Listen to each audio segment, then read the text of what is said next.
نگہبان ہوشیار، پاسبان خبردار، خداوند خدا، زندہ خدا، خداوندوں کا خدا فرماتا ہے کہ نگہبان ہوشیار اور پاسبان خبردار ہوں۔ حزقیل 33 باب اور اس کی 3 آیت میں نگہبان کے فرض مرقوم ہیں۔ یہاں درج ہے کہ وہ تلوار کو اپنی سرزمین پر آتے دیکھ کر نرسنگا پھونکے اور لوگوں کو ہوشیار کرے۔ پر یہ تلوار کون سی ہے؟ کیا کسی جنگ کی نشاندہی ہے؟ نہیں، بلکہ اسی باب کی دوسری آیت اس تلوار کو ان الفاظ میں واضح کرتی ہے کہ اے آدم زاد، تو قوم کے فرزندوں سے مخاطب ہو اور ان سے کہہ کہ جس وقت میں تلوار چلاؤں، یعنی جب خدا تلوار چلائے۔ یوحنا 15 باب میں خداوند یسوع نے خود کو انگور کا حقیقی درخت اور ہمیں اپنی ڈالیاں کہا ہے۔ پھلدار ہونے کے لیے ڈالی کی کاٹ چھانٹ اور تراش خراش ضروری ہے۔ یہاں درج ہے کہ انگور کا حقیقی درخت میں ہوں اور میرا باپ باغبان ہے۔ جو ڈالی مجھ میں ہے اور پھل نہیں لاتی، اسے وہ کاٹ ڈالتا ہے، اور جو پھل لاتی ہے اسے وہ چھانٹتا ہے تاکہ زیادہ پھل لائے۔ خداوند کی یہ تلوار اصل میں مالی کی کاٹ چھانٹ کرنے کا عمل ہی ہے، اور جب مالی آئے تو صرف وہی ڈالیاں چھانٹی جائیں گی جو پھل لانے کے لائق دکھیں، باقی کاٹ کر آگ میں ڈالی جائیں گی۔ اب واپس حزقیل کی جانب چلتے ہیں۔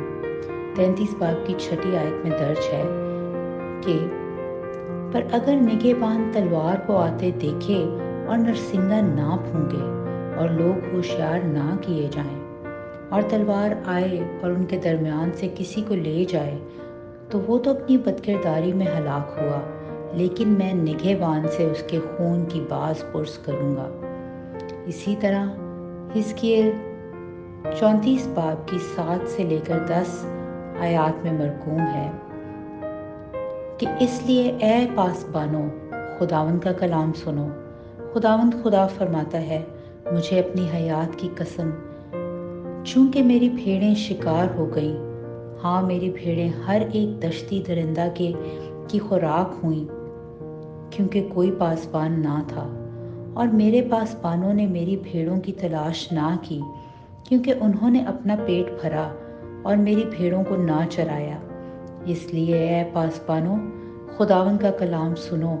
خداوند خدا یوں فرماتا ہے کہ دیکھ، میں چرواہوں کا مخالف ہوں اور اپنا گلہ ان کے ہاتھ سے طلب کروں گا اور ان کو گلہ بانی سے معزول کروں گا، اور چرواہے آئندہ کو اپنا پیٹ نہ بھر سکیں گے، کیونکہ میں اپنا گلہ ان کے منہ سے چھڑا لوں گا تاکہ وہ ان کی خوراک نہ ہو۔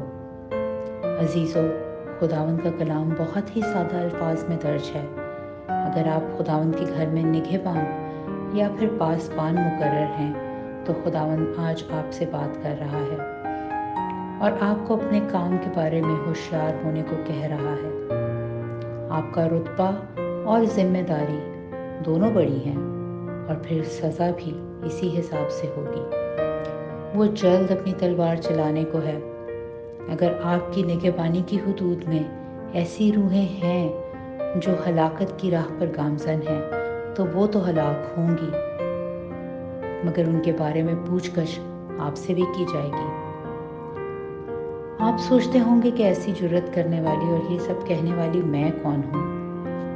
میں یسوع کے خون سے بچائی گئی خداوند کی بیٹی ہوں۔ اس سے بڑھ کر میری کوئی پہچان نہیں۔ خداوند جلد واپس آنے کو ہے۔ شاید پھر توبہ کا موقع نہ رہے، نہ تو آپ کے لیے اور نہ ہی ان بھیڑوں کے لیے جو آپ کی پاسبانی یا نگہبانی میں ہیں۔ خداوند آپ کا مددگار ہو۔